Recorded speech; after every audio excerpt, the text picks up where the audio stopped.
Good afternoon. I'd like to welcome everyone to this joint hearing of the House Armed Services Committee on Strategic Forces and the House Foreign Affairs Subcommittee on Terrorism, Trade, and Non-Proliferation on Russian arms control cheating, violation of the INF Treaty, and the administration's response 1 year later.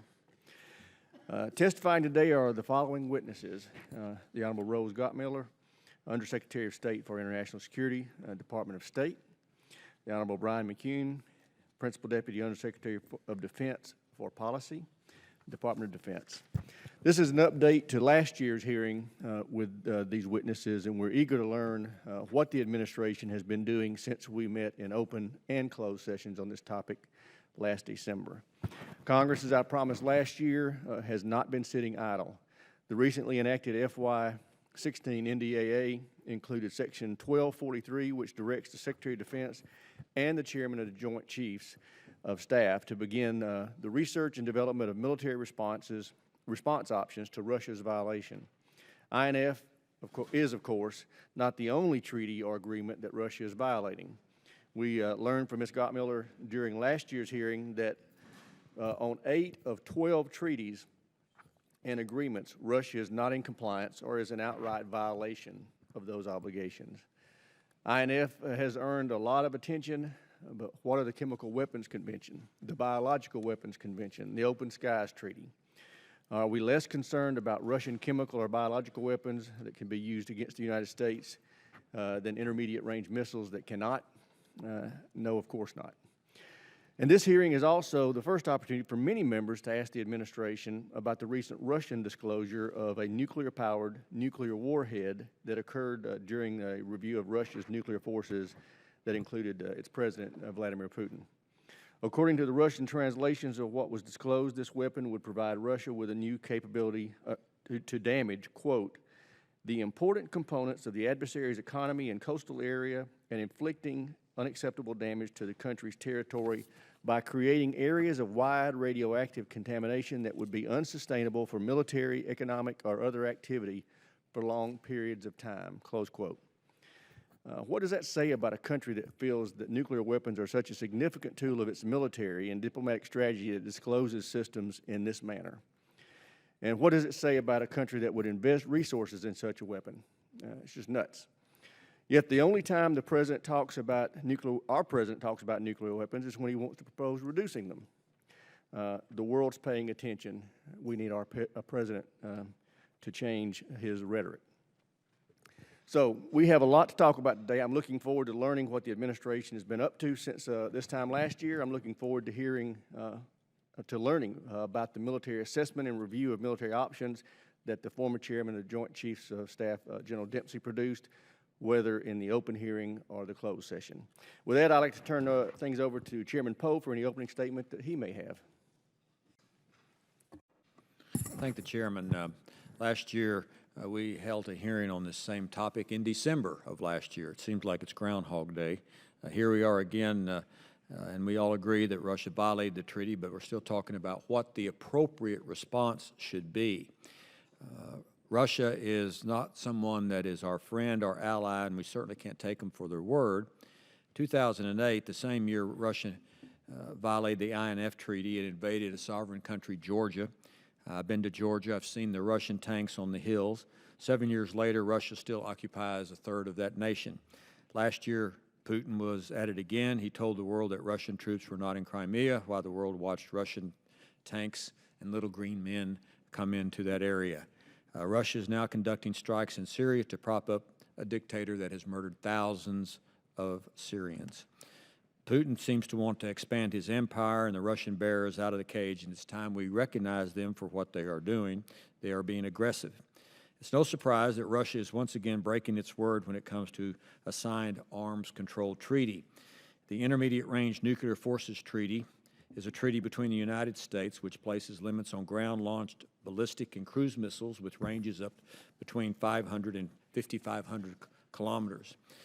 The United States has held up our bargain. The Russians have not. Just according to press reports, it appears the Russians have tested a ground-launched cruise missile. They have responded that this is a sea-based missile, which does not fall under the treaty. That is nonsense. According to press releases also, the administration seems to have known about the violations back in 2008. It took 3 years for the administration to report concern about the Russian compliance in Congress. It took 6 years for the State Department to officially find the Russians in violation. And this year, the State Department repeated its findings that the Russians are in violation of the treaty. Chairman Rogers and I have made several attempts to the State Department, appeals to the State Department and Department of Defense about this issue. Candidly, the responses we've gotten back lead me to believe that we're not taking the issue as seriously as we should. We have so far made no substantial progress in bringing the Russians back into compliance. After 7 years, there have been no consequences for the violation of the treaty. We've told the Russians our concerns, and their response, the Russians deny they're violating the treaty. What I'd like to know is what I asked last year. What are the next steps? How are we going to convince the Russians that we do mean business, if we do mean business? What's the administration going to do to hold the Russians' feet to the fire and hold them accountable? There are some who want to go easy on the Russians in that they want to ignore this situation. I don't think that that is an appropriate response the United States should have toward the Russians and the stockpiling of these violations. So I look forward to what the witnesses have to say, to be upfront, candid, blunt about what is the strategy, what are we doing, what is the United States and our allies doing. And then we have the problem of two rogue nations already developing very similar weapons that we and the Russians have supposedly. So that we can learn as much as possible in the classified session. Everyone knows that Mr. Putin doesn't conduct his business in public, and why give him an advantage by displaying our deliberations. We have before us today two very distinguished public servants. I look forward to hearing their testimony, and I also hope that our colleagues will bear in mind that international relations are not black and white, particularly when it comes to Russia. And I know that our chairman is very sensitive to the issue of the RD-180 rockets, which unfortunately we depend on quite heavily for U.S. assured access to space. And it's kind of an amazing thing. Throughout the perils of the Cold War, we've always had a pretty reliable supply of those rockets. So nothing is black or white. No one is defending Mr. Putin. We know that they cheat. We're outraged by their takeover of Crimea, the invasion of Ukraine, the bombing of anti-Assad forces in Syria. But it's very important that really the meat of this hearing be held in the classified session that will be upcoming. So I look forward to seeing all of my colleagues upstairs in a few minutes. Thank you, Mr. Chairman.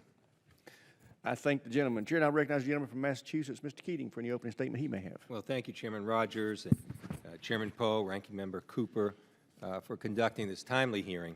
I also like to thank our two witnesses for being here today to discuss Intermediate Range Nuclear Forces Treaty, both in this hearing and later on in the classified briefing to follow. I understand that there are limited to what you can say and disclose in this setting, but I appreciate the opportunity to discuss publicly the issue of Russia's compliance with the INF Treaty, something I think that's important for the public to know, but not necessarily details that will advantage the Russians. 28 years after the INF Treaty was signed, it remains one of the most important nuclear treaties that the United States has ever signed with Russia. The State Department and numerous observers have stated that Russia's developed, produced, and flight-tested a ground-launched cruise missile in clear violation of the INF Treaty. A Russian violation of the INF Treaty, as with a violation of any treaty, would be a serious matter. I look forward to further details regarding the particular Russian weapon system at issue and a discussion of what its deployment would mean for Russia in terms of its military strategy and how it would impact the security in Europe and in Asia, importantly. If Russia is found non-compliant with the treaty, the United States, in conjunction with our allies, should use the tools that are, all the tools at our disposal to pressure the Russians into ending these offending activities. While the question of non-compliance by Russia must squarely and seriously be dealt with, it's critical that the United States, for the time being, continue to observe the treaty. A withdrawal would only free Russia to legally pursue testing and deployment of intermediate-range missiles that currently violate the terms of the treaty. I look forward to hearing from our panel this afternoon on the threat posed by Russian development, production, and testing of intermediate-range cruise missiles, Russia's intention with respect to the INF Treaty, and importantly, U.S. responses. With that, I yield back. I thank the gentleman. Chair now recognizes Ms. Gottmiller for 5 minutes to summarize your opening statement. Thank you, Mr. Chairman. Chairman Poe, Chairman Rogers, Ranking Members Keating and Cooper, and distinguished members of the House Foreign Affairs Committee and Armed Services Committee. Thank you for hosting this hearing and for having me here today. This subject is one on which I previously briefed these same committees, including last year at around this time, as was already indicated. To permit time for a good discussion today, with your permission, I would like to abbreviate my remarks and submit my full testimony for the record. Without objection, so ordered. Thank you, sir. Let me begin by saying that the United States does not undertake arms control and disarmament as an end to itself, nor do we look at arms control and disarmament in isolation from deterrence and the general strategic environment, including the changing security environment in Europe. Together, arms control and deterrence help to create the conditions for a more durable and predictable form of strategic stability.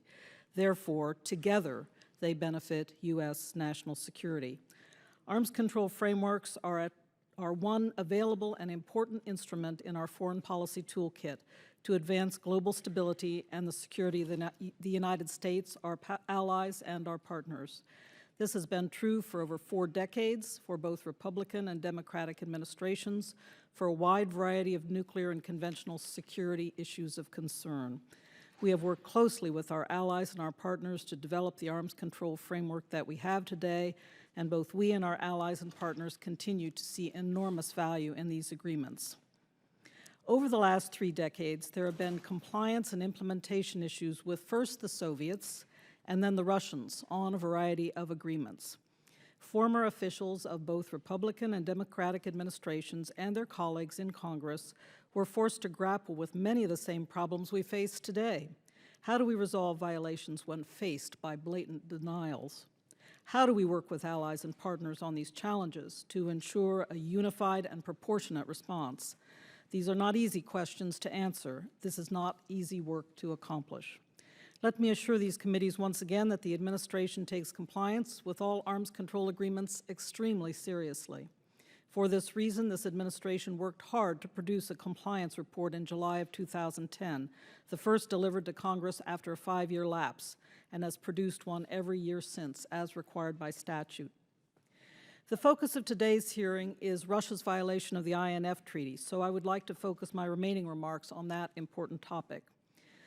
As a first comment, and in response to some of our opening comments, I just wanted to say that we had no information or indication in 2008 that the Russian Federation was violating the treaty. That information emerged in 2011, and I know we'll want to discuss this more during the hearing and also in our closed session, but I did want to put that out right at the beginning. In May of this year, in the unclassified portion of the annual compliance report, the United States repeated its determination that Russia is in violation of its INF treaty obligations. Since 2013, we have raised with Russia our serious concerns regarding conduct that we ultimately determined to be a violation of the INF treaty, and have held senior level and technical level bilateral discussions with the aim of returning Russia to verifiable compliance with its treaty obligations. Throughout the course of this year, we have raised this issue with Russian officials on repeated occasions and at various levels and in various departments within the Russian government in order to resolve U.S. concerns. We have made very clear that this is not a technicality, a one-off event, or a case of mistaken identity. Again, it was mentioned the notion of this being a sea-launched cruise missile. However, this is a serious Russian violation of one of the most basic obligations under the INF Treaty. While the United States is engaging diplomatically with Russia, as noted above, we have devoted a great deal of attention in 2015 to consulting with our allies and partners in the interest of pursuing a coordinated response to the Russian violation. Our allies have made clear their interest in preserving the INF Treaty and their continued wish that the United States remain in the treaty and seek to bring the Russian Federation back into compliance. Russia continues to be unwilling to acknowledge its violation or address our concerns. We have shared more than enough information with Russian officials for them to look through their own records and identify the relevant program. Their denials and counter-accusations clearly attempt to deflect attention from their own violation. Therefore, we continue to work closely with allies on a series of diplomatic, economic, and military measures to protect the interests of the United States and our allies. And I know that my colleague, Mr. McEwen, will want to say more about the military aspects of this. I assure this committee that the Obama administration is committed to bringing Russia back into compliance with the INF Treaty. While our public determination and diplomacy has yet to lead to Russia returning to compliance, our announcement of Russia's violation and reaffirmation of continued U.S. commitment to the treaty has imposed significant costs on Russia. Its covert Glickam program has been exposed, and Moscow is not free to pursue this effort unconstrained, as this would confirm for the world that Russia has been violating an agreement that has been a key instrument of stability and security for nearly 3 decades. Thank you, Mr. Chairman. Thank you, Chair. And I recognize Mr. McEwen for 5 minutes. Thank you very much, Mr. Chairman. Chairman Rogers, Chairman Poe, members of the committee, appreciate the opportunity to testify before you today. I will not belabor the point that you already know, and which Undersecretary Guttemeier has already discussed, that the Russian Federation is in violation of its obligations under the INF Treaty. Since making this determination, our objective has been to preserve the viability of the treaty by convincing Russia to come back into compliance. We believe it is in our national security interests and our allies' interests that the treaty remain in force and that Russia remain a state party to the treaty and complies with its obligations. This means that Russia must cease its non-compliant activity and eliminate all INF Treaty-prohibited missiles and launchers in a verifiable manner. Equally important, our approach is focused on ensuring that Russia gains no significant military advantage from its violation. Doing so will ensure that our efforts to bring Russia back into compliance will not come at the expense of our security or that of our friends and allies. As a result of Russia's actions in 2014, the Joint Staff conducted a military assessment of the threat posed by Russia if it were to deploy an INF Treaty-prohibited ground-launched cruise missile in Europe or the Asia-Pacific. This assessment tells us that the deployment of such a system would increase the risk to our allies and pose an indirect threat to the United States. My Joint Staff colleague can address this in more detail in the closed session. This assessment led us to review a broad range of military response options and to consider the effect of each option would have on convincing the Russian leadership to return to compliance with the treaty and on countering the capability of a Russian INF Treaty-prohibited system. This assessment has occurred at the same time we are confronting a new strategic reality in Europe, a Russia that is modernizing its military capabilities, a Russia that has destabilized the European security order by purporting to annex Crimea, and a Russia that is actively seeking to undermine NATO. Finally, Moscow's nuclear saber-rattling has raised questions about Russia's commitment to strategic stability. In light of this new strategic reality, the administration determined that we needed to consider Russian actions with regard to the INF Treaty in the context of its overall aggressive and bellicose behavior that flouts international legal norms and destabilizes the European security order. Russia is not violating the INF Treaty in isolation from its overall aggressive behavior. Therefore, we concluded that our responses cannot focus solely on the INF Treaty. Stated another way, this is not just an arms control issue, but it represents a broader challenge to transatlantic security. Accordingly, we are developing a comprehensive response to Russian military actions and are committing to investments now that we will make irrespective of Russia's decisions to return to compliance with the INF Treaty. And while we do not seek to make Russia an enemy, and we will cooperate with Russia where it is in our interest to do so, such as in the P5+1 negotiations with Iran, the President has made clear that we will uphold our Article 5 obligation under the North Atlantic Treaty. Our core objective remains the same, to ensure that Russia does not obtain a significant military advantage from its INF violation. We believe that our overall efforts to prepare for the defense of Europe can achieve this goal and ensure that the INF violations do not leave Russia with any appreciable advantage over us or our allies.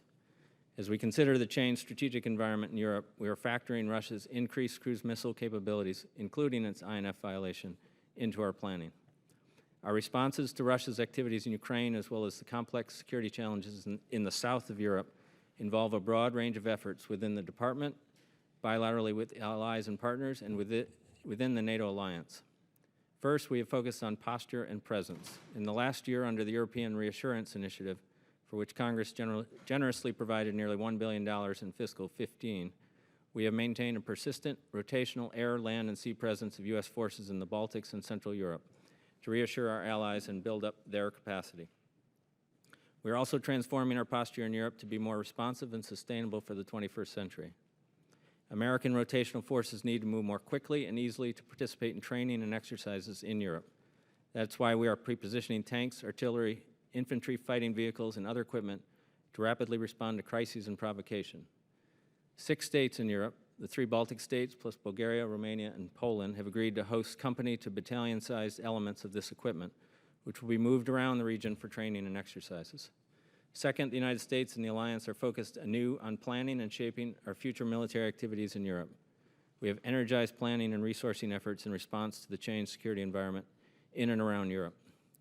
Third, we are working to improve our defensive measures to deny Russian offensive capabilities by modifying and expanding air defense systems, including addressing the difficult challenge posed by cruise missiles. As Secretary Carter stated in a recent speech, we are investing in the technologies that would be most relevant to Russia's provocations, developing new unmanned systems, a long-range bomber, a new long-range standoff cruise missile, and a number of innovative technologies. Fourth, we are leading the alliance to prepare for the new challenges posed by Russia and instability and terrorism in the south of Europe. We are working to implement agreements made at the Wales Summit and to plan for the next summit of leaders in Warsaw next July. NATO has reorganized the NATO Response Force, set up a new command centers, and established the Very High Readiness Joint Task Force. We are pressing our allies to fulfill the commitment made at Wales to invest more in defense, with a particular focus on new capabilities. We continue to look for ways to improve alliance capabilities and decision-making. With regard to NATO's nuclear deterrence mission, allies remain strongly committed to burden sharing as a foundational element of NATO's deterrence and defense posture. Our dual-capable F-35A is on track and should be complete operational testing of its dual capability in 2024. The B-6112 nuclear cooperation when and if Russia is willing. These efforts will require expenditures we were not planning to make and which will be challenging under a constrained budget. But make no mistake, we will undertake these efforts. Our security and that of our NATO allies requires an effective response and comprehensive strategy. Let me conclude by reiterating that the pursuit of strategic stability remains in the interest of both the United States and Russia, and we hope Russia will remember why the Soviet Union signed the treaty in the first place. By agreeing to the treaty, the United States and the Soviet Union ensured that both parties benefited from the removal of weapon systems that posed a real and credible threat to regional and international security. We appreciate the attention of the Congress to these issues, and we will keep you informed of developments. Thank you again for the opportunity to be here. I thank both the witnesses, and I'll recognize myself now for the first series of questions. Ms. Gottmiller, I was just listening to your opening statement, and you made the point that you didn't realize that Russia was violating the INF treaty until 2011. I'm looking at an interview you did with the Denver Post 2 weeks ago on the 13th. It was published of November, and you stated Russia tested starting in 2008 a ground-launched cruise missile that flies to ranges banned by the treaty, and then you go and explain what a ban means. If you didn't know until 2011, how do we reconcile that statement in the Denver Post with what you testified a few minutes ago? Sir, we saw that they were starting to test a cruise missile during that time period. But this is, a situation where it was only over time did we accumulate the information that it was a ground-launched cruise missile. So the testing series, and again, this is something we can talk about in more detail. The testing series did begin in 2008, but it was only later in that time period did we see that it was a ground-launched cruise missile. So I was not aware of how the Denver Post had put that information together, but that was not correct in the way they quoted the information. Okay. But you do recognize that disparity, and it raises concerns for me that it took us 3 years. If we knew they started testing in 2008, it took 3 years for us to realize that they were violating the ranges that were permitted under the INF treaty? It's worth bearing down on this point for a moment, sir, because under the INF treaty, sea-launched cruise missiles and air-launched cruise missiles are permitted, and there is no reason why the Russians could not have been developing during that period a new sea-launched or air-launched cruise missile. We simply did not know until later in the test series that it was a ground-launched system. Was any of that data shared with the Senate during the 2010 hearings on the New START treaty? Sir, we did not understand at that point of time, and again, I'd like to talk about this further in our closed session along with some of our colleagues, but we did not know that it was not a sea-launched or air-launched system and completely in accord with the INF treaty. Okay. This would question be for either one of you. We were told last year in our hearing on this topic that there were a range of responses that had been prepared and were ready for consideration by at the principal level. And this committee then wrote, these joint committees, then wrote a letter to the chairman of the Joint Chiefs urging action on those range of responses. And I will introduce that letter for the record. Did the principals ever meet to consider those responses? If so, when and what did they decide? If not, why not?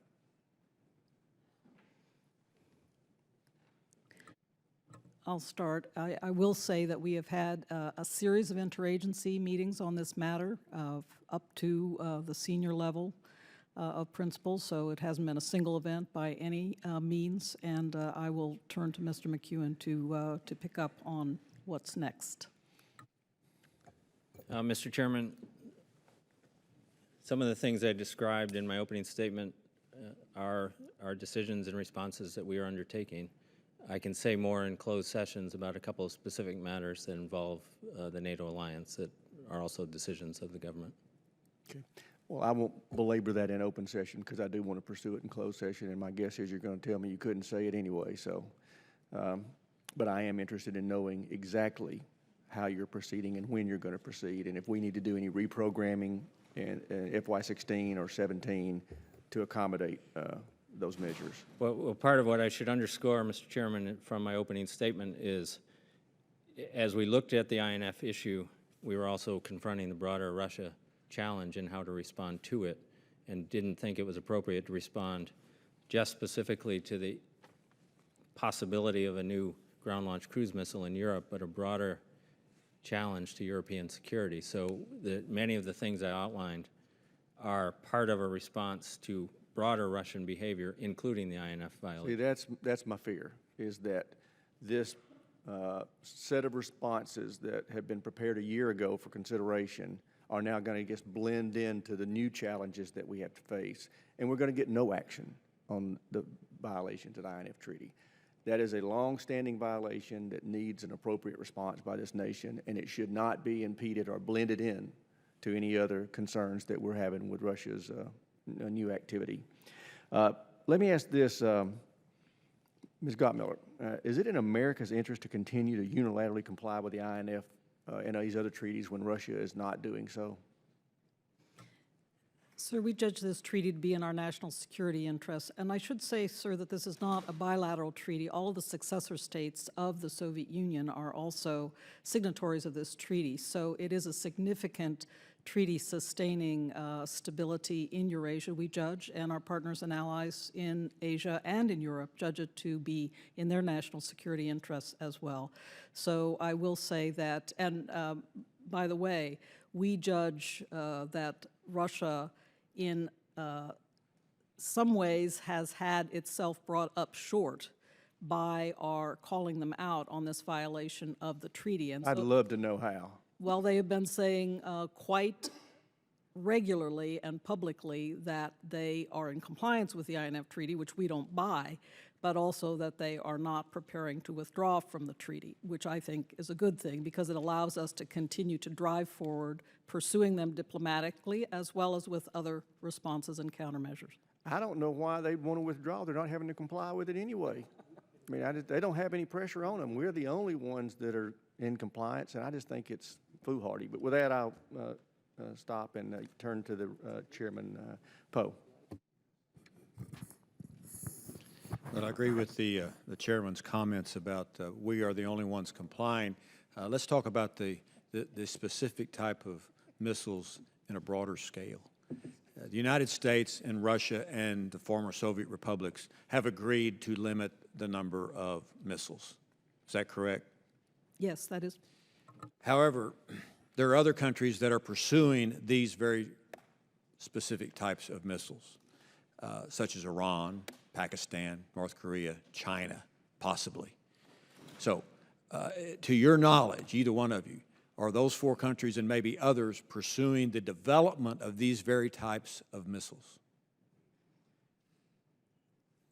It's common knowledge, sir, and indeed the Russians have said publicly that there are other countries developing intermediate range nuclear and ballistic and cruise missiles. So they do talk about that publicly as being a reason why they have a debate going on in the Russian Federation today about the treaty. It's not a gotcha question. I'm just looking at the global situation. The United States has said, we're going to do this, we're going to limit the number of missiles we have. We're working with the Russians and the former Soviet republics. We all agree we're going to limit. But out there in the world, you've got probably some rogue countries like North Korea, Iran, Pakistan, and then you have the Chinese who are not bound by this treaty or any other treaty to limit these types of missiles.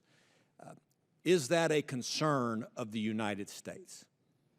Let me recollect for just a moment, and then I'll turn to Mr. McEwen for what he'd like to add, but say for just a moment that it's useful to remember the reason we entered into this treaty in the first place back in 1988. That is that these types of missiles represent a very short flight time to target, and therefore they do pose a threat of short warning attacks on important targets. That's a very great concern for our allies in both Europe and Asia, and for that reason we continue to believe that it's important to sustain this ban on the treaty with regard to the Russian Federation. Now, I will note that we have other means of responding to intermediate range nuclear missiles being developed elsewhere, or conventional missiles for that matter, and I'll turn to Mr. McEwen now. Well, I don't know if I understood your answer. Does that concern us that these types of missiles, North Korea could send them to South Korea, Pakistan could send them to India, China could send them to Russia? I mean, there's all different scenarios on the short range capability of these missiles. Does that fact alone concern us as a nation? Mr. McEwen, you can answer it. Mr. Chairman, if I could first address part of your question, which is the INF treaty only bans a type of missile, a ground-launched cruise missile and associated launcher. It doesn't ban the number of other types of missiles, and we have an ample supply of sea-launched and air-launched conventional cruise missiles in our inventory. So we're not limited in any respect from those capabilities. As Undersecretary Gadamer said, Iran has a missile program which we're quite concerned about, medium-range program that they've engaged some testing, and they have ambitions for a longer-range system. That's part of the reasons for the European phased adaptive approach to missile defense in Europe, which is progressing. We are concerned about North Korea's missile program. There's no question about that. It's why we made some of the investments we've made in the homeland missile defense in the last few years. I'm not suggesting that we should get out of the treaty. I'm just suggesting that we are bound by a treaty to limit certain types of missiles. Russia is the only other country, and the former Soviet republics are the only other entities that are bound by this. Other nations are not. That was my question. And does that concern us as a nation? Sir, as a matter of our ability to protect the United States and our allies, as I noted in the statement, the Russian capability does pose a threat, but it continues to be our view in the department that we have sufficient capability to meet our defense requirements at present. How about our allies, like South Korea? Our work with our allies in South Korea is an ongoing, continuing project. They are doing well in investing. We are having conversations with them about certain capabilities, and they're worried more about short-range missiles, not any medium-range missiles that exist, and wouldn't, even if this treaty applied to the Koreans, wouldn't affect a short-range system. Chair now recognizes Mr. Cooper for any questions he may have. Thank you, Mr. Chairman. Ms. Gottmuller, I believe in your testimony you said that there was a 5-year lapse in reporting that the State Department had to Congress. There was no reports between 2005 and 2010, but then reporting was resumed. Yes, sir, that is correct. I will underscore that the so-called annual compliance report is an interagency effort. It's not just the Department of State that carries it out, although the Department of State is responsible for leading the effort. But there was a period between 2005 and 2010 when it was not published on an annual basis. Mm-hmm. But since 2010, the reports have been made annually. Yes, that is correct. Mm-hmm.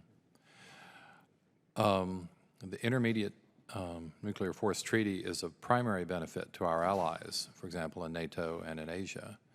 What is their reaction from your diplomatic experience? Do they want us to stay members of this treaty? Are they urging Russian compliance? What's their general attitude? Sir, they have been very keen to ensure that the INF treaty remains in force. They've been very keen to see Russia re-enter into full compliance with the INF treaty, and they have really been very eager to work with us in this regard. Mm-hmm. Can you refresh my memory, since you've been on duty at the State Department, how many times you've briefed Congress or informed us of what's going on in this area? Because I think some of my colleagues have the mistaken impression that we've been uninformed on these issues, and I think it's a number of times. Could you refresh my memory on that? Sir, we went back and looked it over. In my experience, we have not briefed any issue more than we have briefed this particular issue.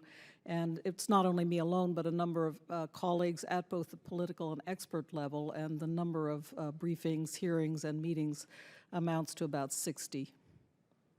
60, like 6-0? Correct. Well, that's quite a number. And there are many disturbing Russian activities, as my colleagues have pointed out. So for this issue to have received disproportionate attention would seem to indicate that Ukraine, Syria, Crimea, other issues such as Russian military doctrine talking about escalatory dominance, the preemptive use of nuclear weapons, that would be a topic nuclear related that we should perhaps give as much attention to as this.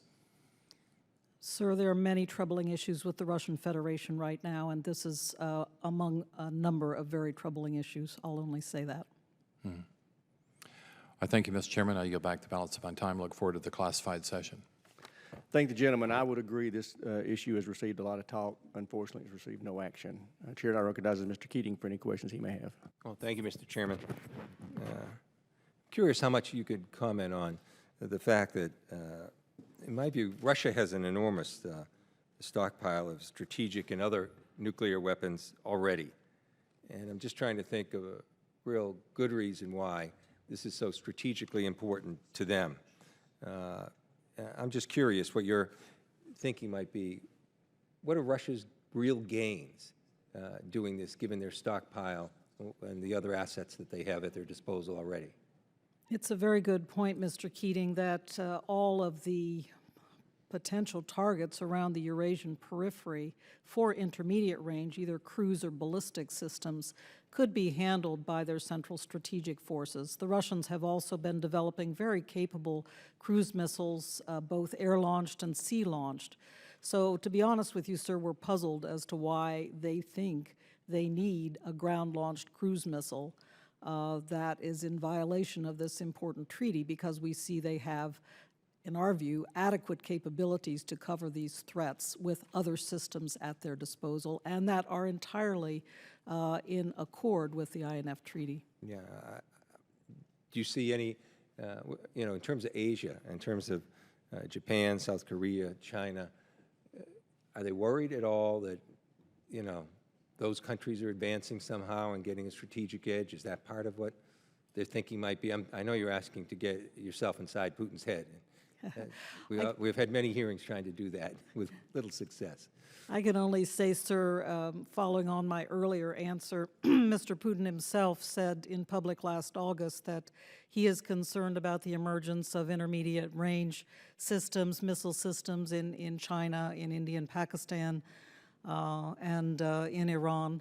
So, you know, I understand that there is that concern that has been perhaps present in the Kremlin, in Moscow, but I'm only really speculating and based on what he had to say publicly. And then it's very tricky, especially at a hearing, dealing with verification issues. But it's clear that the evidence is there. They can deny it and then seek more information. And doing so, we might be giving our sources and means of intelligence that we don't want to give to them indirectly. But, you know, looking at things, has there been discussion to set up an Intermediate Range Nuclear Forces Treaty Special Verification Commission as provided for in the INF Treaty? Has that been a source of discussion?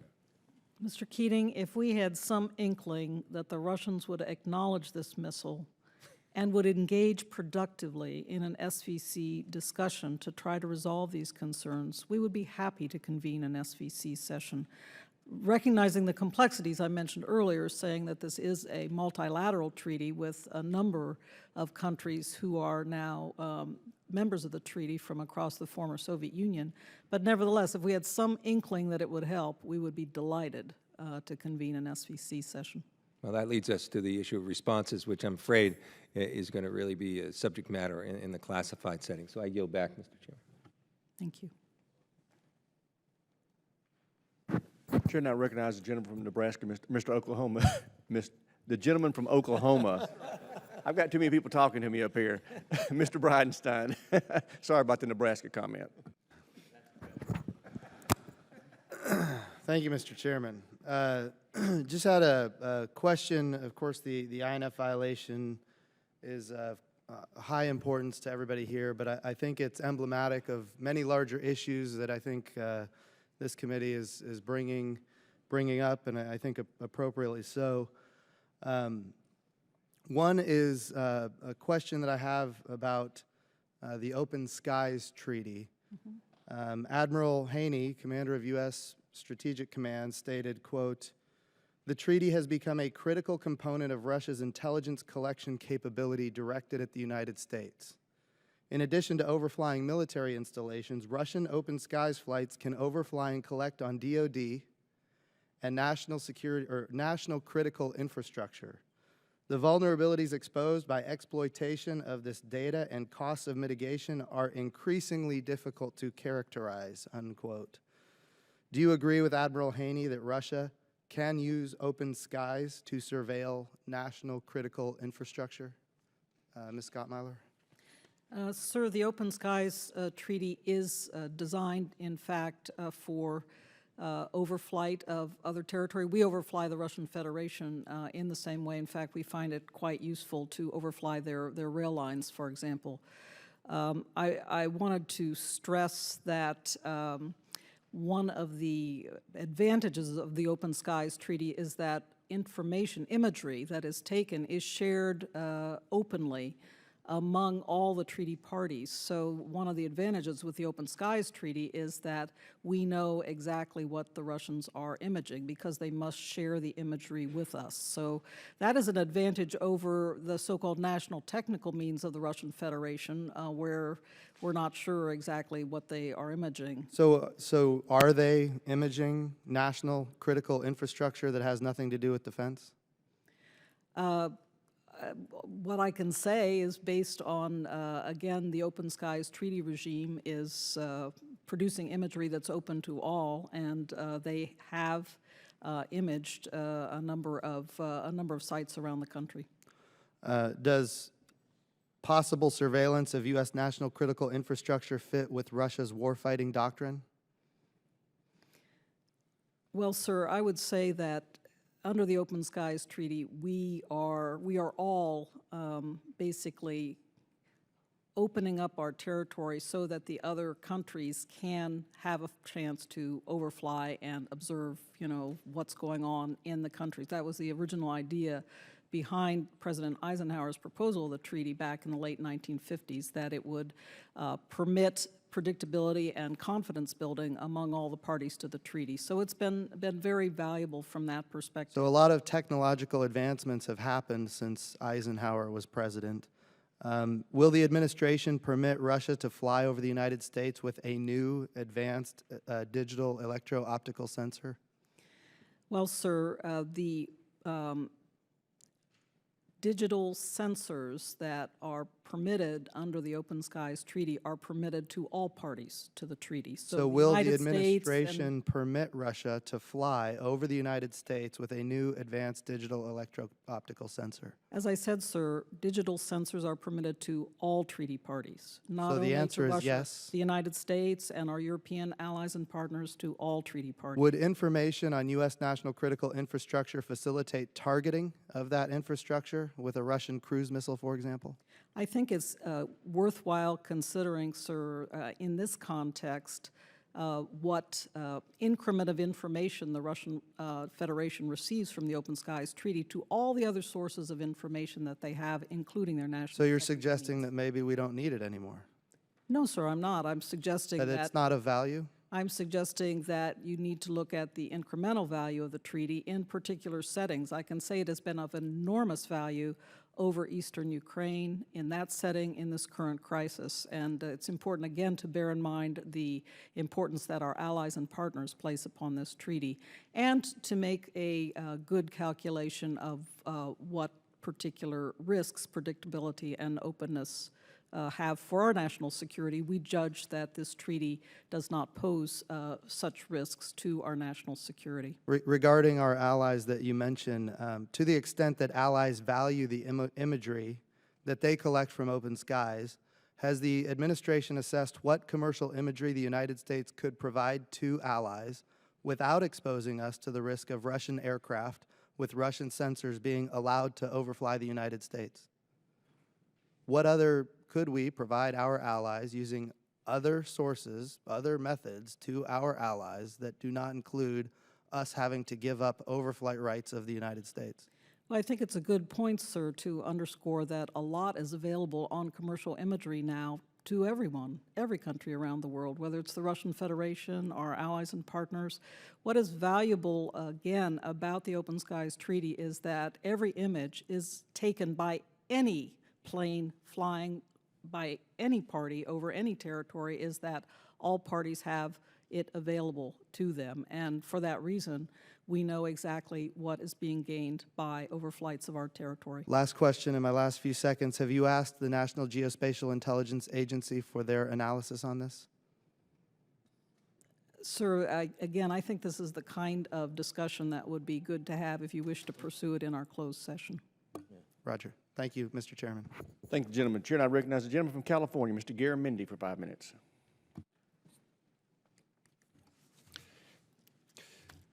60 times we've gone through this, and still I'm not sure we really recognize the long history of these treaties, compliance and non-compliance over a long, long period of time, dating back to Ronald Reagan, and the question of enforcement at that time of the treaties. And so we've gone back and forth. There really has been a tit for tat over these maybe almost 40 years now. But the bottom line is significant progress has been made, a very, very significant reduction in nuclear weapons, warheads, as well as delivery systems. And while this INF issue is a big one, it is not the only one. And Mr. McKeon, I'm taken by your testimony. And In a good way, I frankly, it is a testimony that basically says, we're going to go at this in a very aggressive way. And I'm looking here at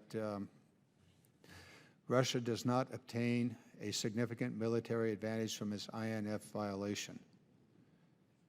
And then you go on to discuss how we can do that. Would you like to elaborate a bit on how we can be assured that they do not have a significant military advantage from their INF violation?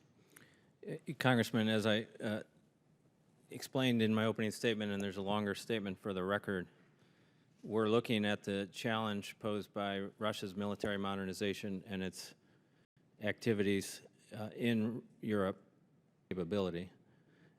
Russian So intent. a new unmanned, this is from your testimony, new unmanned systems, new long-range bomber, new long-range cruise standoff cruise missile, a number of innovative things, including the B-61 bomb, life extension programs, and on and on. Bottom line, are we at a disadvantage vis-a-vis Russia with our military standing today?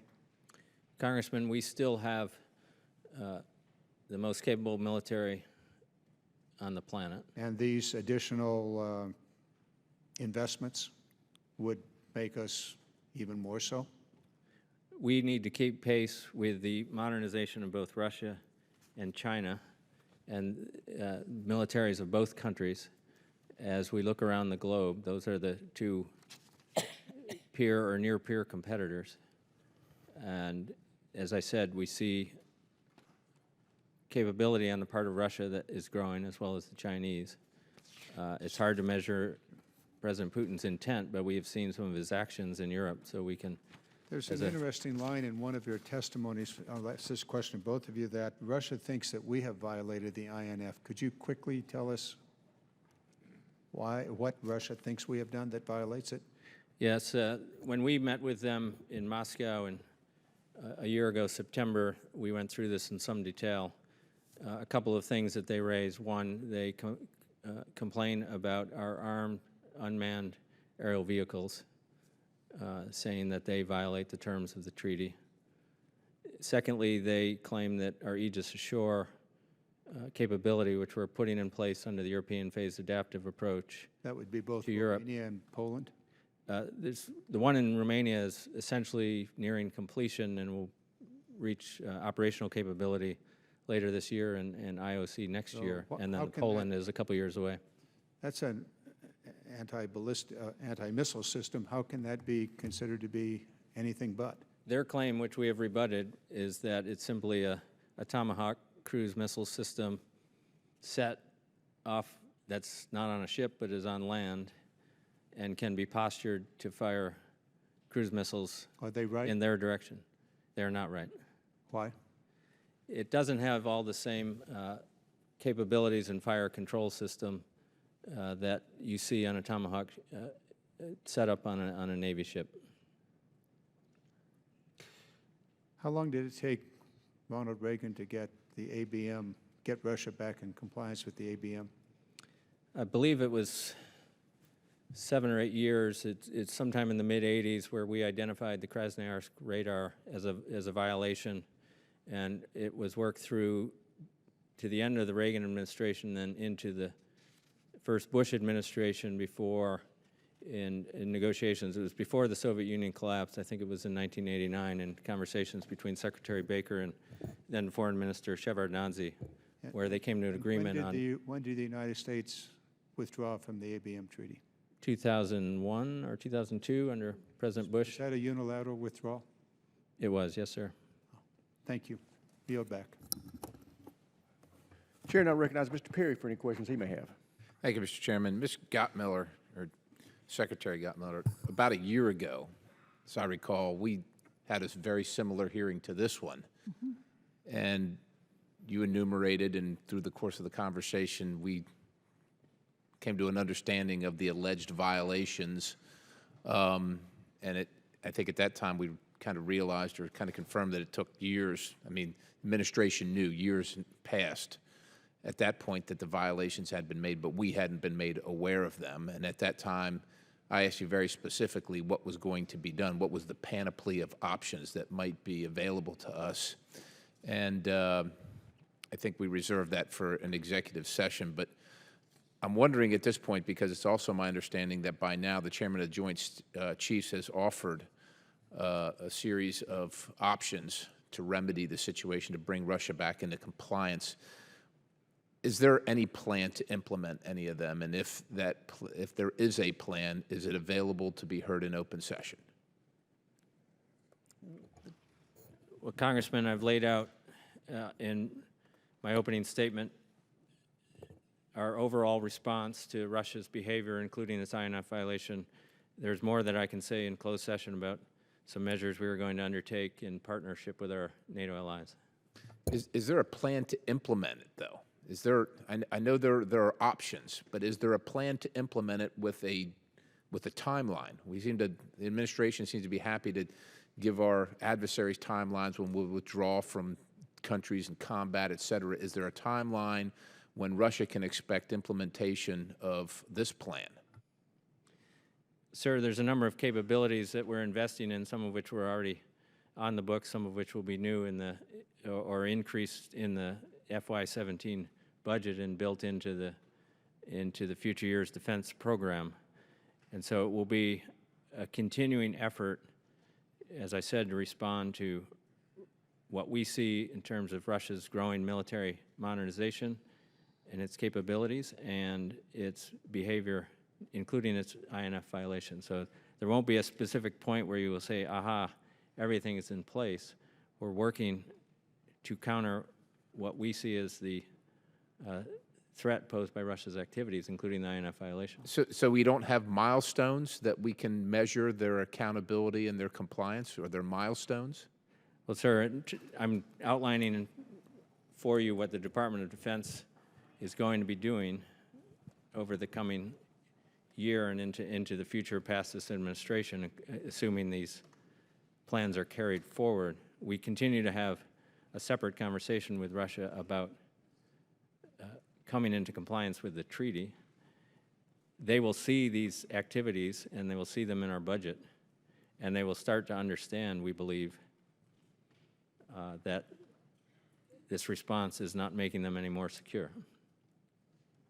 Well, with all due respect, and I'll end my questioning, it seems to me that our response, years and years in the making, without any forced compliance, without any repercussions to failure of compliance, is just going to lead Russia to believe that they can continue to be in non-compliance without any accountability. And that's what I've seen. That's what I learned a year ago, and it doesn't seem to me that much has changed in the year between now and then, with all due respect, without a yield back. Thank the gentleman. Chair, now recognize Ms. Kelly for 5 minutes. Thank you, Mr. Chair.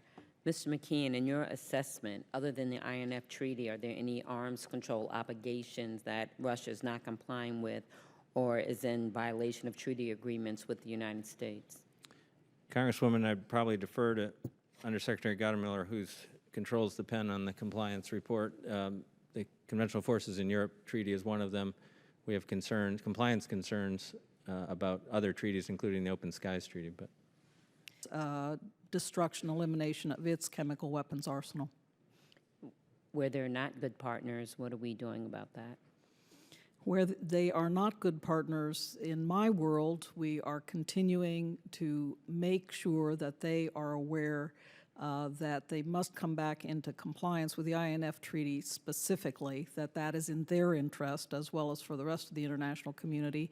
In the case of the CFE Treaty, we actually took countermeasures inside the treaty context and ceased implementing the treaty with regard to the Russian Federation. But again, the CFE Treaty, the Conventional Forces in Europe Treaty, brings a lot of predictability and mutual confidence to other partners and signatories of the treaty, especially during this period of crisis, not only in Ukraine, but in other places such as Georgia and so forth. So it is helpful to continue to ensure that information is flowing, that inspections take place, and notifications of activities are flowing. Thank you. I yield back.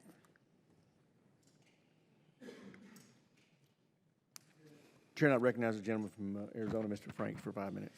Well, thank you, Mr. Chairman. Thank you both for being here. Ms. Gottemiller, I understand that Ambassador Thomas Graham has suggested publicly that the administration is looking to circumvent the Constitution and allow or actually pursue a prohibition of nuclear testing through a UN Security Council resolution. I obviously would recoil at any Security Council dictating American defense policy. Can you assure this committee that the administration is not pursuing this idea? Sir, I have been in constant battle with our NGO colleagues over this issue. We do not agree with this notion. All right. Well, I appreciate that. And you're assuring me that that's not being pursued? Correct. Okay, that's good. See, answers can happen. Knowing that since the 1996 era, 3 countries have broken the de facto comprehensive nuclear test ban moratorium and tested nuclear weapons. That's India and Pakistan in 1998, and then North Korea in 2006 and 2009, and again in 2013. Your compliance report this year states that each state with a testing moratorium complied with it in 2014. So is it, in other words, is it correct now to state that no state last year conducted a nuclear weapons test that produced a nuclear yield? Sir, within this century, the only state that has tested nuclear weapons is, that in a way that produced a nuclear yield, is North Korea. So since the beginning of So you're saying this India and century. Pakistan in 1998, that did not occur? No, sir, since 2000 is what I'm saying. Oh, I'm sorry. The only state that has tested to nuclear yield is North Korea. And so no state last year conducted any nuclear yield test or any test that resulted in a nuclear yield? Correct. All right. Well, listen, that's all the questions I have, and I thank you, Mr. Chairman. I yield back. Chair, I recognize Mr. Fleming for any questions he may have. Thank you, Mr. Chairman. Yeah, for both of our panelists today, I would like to ask this question. You both mentioned in your testimony that the administration continues to reiterate to Russia its need to come into compliance with the INF treaty. Do you have any specific details of actions taken by Russia to suggest that Russia actually intends to come into compliance with the INF, that the administration's urgings are having any effect? Sir, what I can say is that the Russian Federation claims that it is in full compliance with the treaty. It does not acknowledge this violation that we have regularly expressed grave concerns to it about. It does not acknowledge the missile, the ground-launched cruise missile. So it claims it's in compliance with the treaty, number one, and it also, in that context, asserts its commitment to continue for the present time to stay in the INF treaty. And so that is the position that we hear from the Russians time and time again. I assume you confront them with the actual data. How do they respond when you actually show it to them? I have told them, that they have received from us sufficient information to be able to determine what missile we are talking about, but they claim that they cannot tell what missile we are talking about. Do you feel like that their unwillingness to comply with INF may actually get worse? They may actually continue in the wrong direction? Well, one, I think, benefit of calling them out on their violation of the INF treaty is that they are aware that the world is watching very closely, and that we are watching very closely their continued behavior with regard to the Intermediate Range Nuclear Forces Treaty. So I do believe that it is having an effect upon them. Mm-hmm.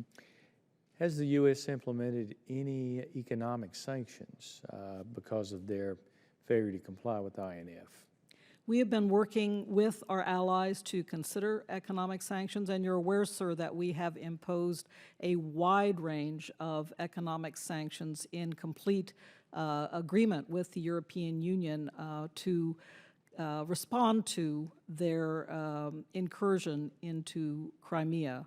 And that, I think, has been extraordinarily effective. We continue to consider economic measures with regard to the INF treaty, but up to this point, we have not pursued When you say effective, what's the metric for that? How do you know that's being effective?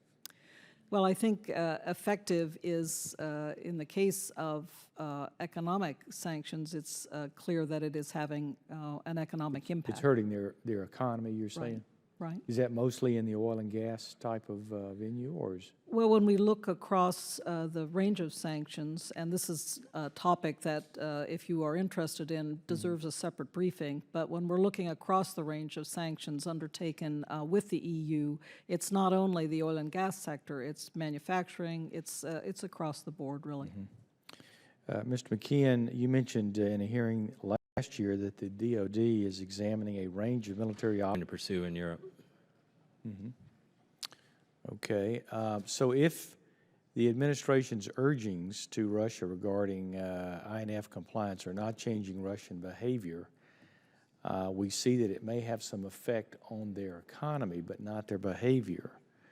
And in fact, Russia's behavior may be moving in the opposite direction. Why is the administration delaying other economic and military lines of effort that would actually have an effect on the diplomatic line of effort? For either one or both? Well, sir, I don't think we are delaying implementation of military measures, and we can talk about that in the closed session.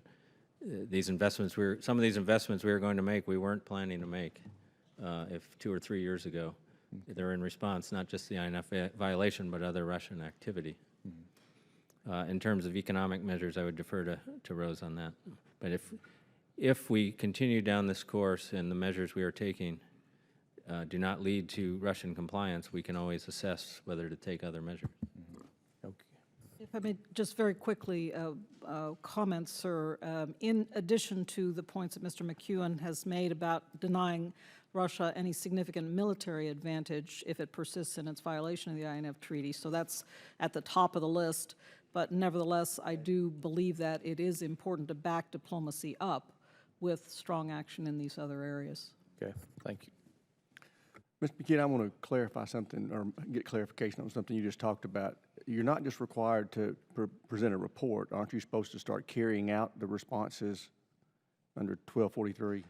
Mr. Chairman, I will defer to you on what your language says because I've not studied it closely, so I will get back and read it when I get back to the department. I'm generally aware of a list of requirements that you put into the new NDAA, but I will confess I've not read them closely. Thank you. Chair, I recognize Mr. Turner for any questions he may have for 5 minutes. Thank you, Mr. Chairman. Ms. Gottmiller, you were very, very prepared with the question from the ranking member as to how many times you've been here, and I appreciated the quantification of the number of times that you've, and people from your office, as you've said, made themselves available. But I think what you understand is it's not how many times you appear before us, it's what you say.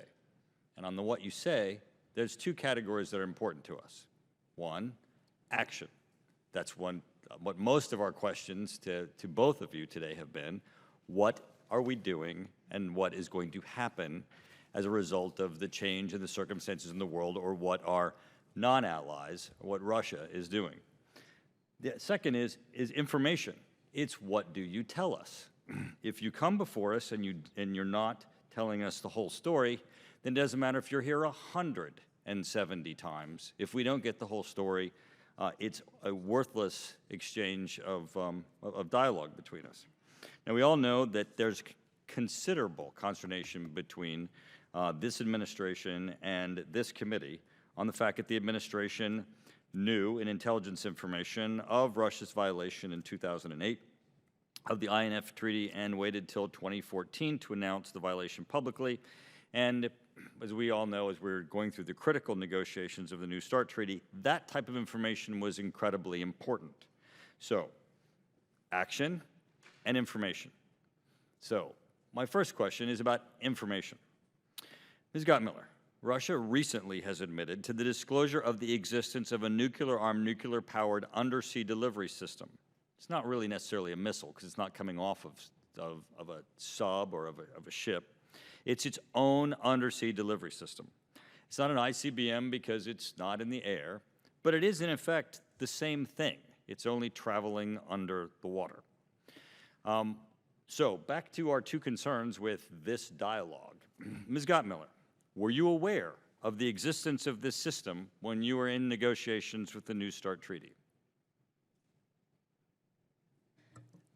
Sir, if I may, I'd just like to say the answer to that question is an unequivocal no, but if you want to get into talking about this system in more detail, it's very good to do so in our closed session, and we will be prepared. Well, I'd be glad to do it in closed session, but one of the great aspects of having this conversation with you, because it's always so much more convenient for us to talk behind closed doors, because the accountability, obviously, isn't as difficult for you, is that this is something that's openly being discussed. I didn't hear of this from a classified briefing from you, where I'm now asking you a question about it.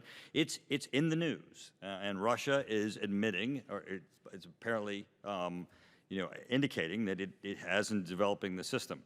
So I want to ask you, though, if you say unequivocally no, that means you didn't know. If you didn't know, should it have been included in the treaty? I mean, is this system a problem when you look at the overall balance that you were trying to accomplish in the New START Treaty? Well, I think, sir, that it will have to be, considered in the context of where the Russians go with the system. Well, their intention is to go here, ma'am. I mean, let's be clear. No, Right? I mean, it's not, they're not going from, one area of Russia to another. Their intent is to go here.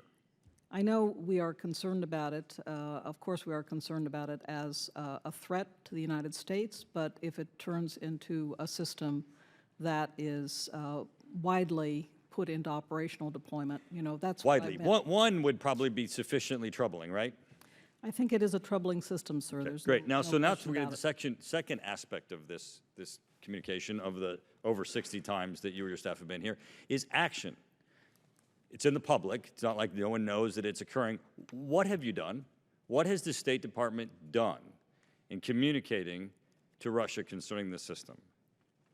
I mean, I can assure you, sir, that I never hesitate to raise issues of concern. I didn't ask if you hesitate. Including I about asked this what did you do? system, including about this system with my Russian counterparts. you have. What did you do? Did you? I never hesitate to raise issues of concern. What does raise mean? I mean, you're this, Undersecretary of State for International Security. Hey, I saw this in the news. It makes it clear to them that it is a concern, an official concern of the United States of America. I think you probably didn't need to tell them that. I think they probably understood it was a concern. Did you tell them anything else about what our official policy was, what action the United States might be taking, what consequences would occur as a result of this being a threat to the United States? I'll be very happy to talk to you more about this, sir, in close. I'm looking forward to that. Thank you. Chair now recognizes the gentleman from Colorado, Mr. Lamborn, for 5 minutes. Thank you, Mr. Chairman, and thank both the chairmen for having this hearing. Thank you both for being here. I want to dwell a little bit more on what we knew about the INF Russia violating the INF treaty before 2011. That you said just now that that's when you knew for sure that they were in violation. But you had suspicions before 2011, didn't you? No, sir. As I said, the system could be sea-launched, air-launched, and it is perhaps worthwhile to say that starting in 2011, we had the opportunity to talk to the Hill about it, but we have never, ever kept any information back about this system at all, and I want to assure these two committees of that matter. We have been very upfront and coming up here repeatedly to inform you when we knew about this system being not in compliance with the INF treaty. When did you first have suspicions? Sir, I have said it was the end of 2011 when we first had indications that this missile was a missile of concern. I'm not sure that's my recollection of what we've talked about in earlier hearings. You didn't even have suspicions before 2011? No, sir.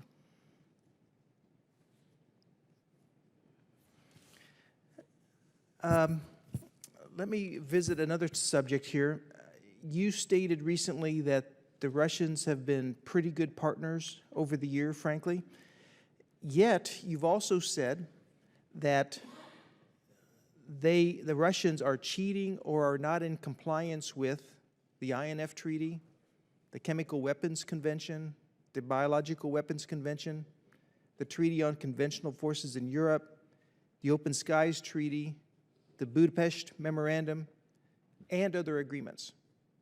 So with that track record, how can you say they've been frankly pretty good partners over the years? Sir, I think it makes sense to look at specifically where the partnership has been effective. The list that you just read out is attached to certain nuances, which is very important to understand. They are an outright violation of the INF Treaty and the Conventional Forces in Europe Treaty. In certain areas, like the Open Skies Treaty, we have what we call compliance concerns, and that is natural in any treaty environment. There are concerns that come up in its implementation, and those are discussed in the implementation bodies of those treaties. We work to resolve them. And so that's why there are some differences here. In the case of the Chemical Weapons Convention and the Biological Weapons Convention, actually, we have never been able to confirm the Soviet-era holdings. They've never provided us information on that. But it's in that context I said that they have been a good partner in the Chemical Weapons Convention. They really worked with us to get 1,300 tons of chemical weapons out of Syria, which I'm very glad are no longer in Syria at this moment. We continue to have concerns about what Syria is doing with chemical weapons, and we will continue to wrestle with that problem. But it is in that context that I said the Russians have been a good partner.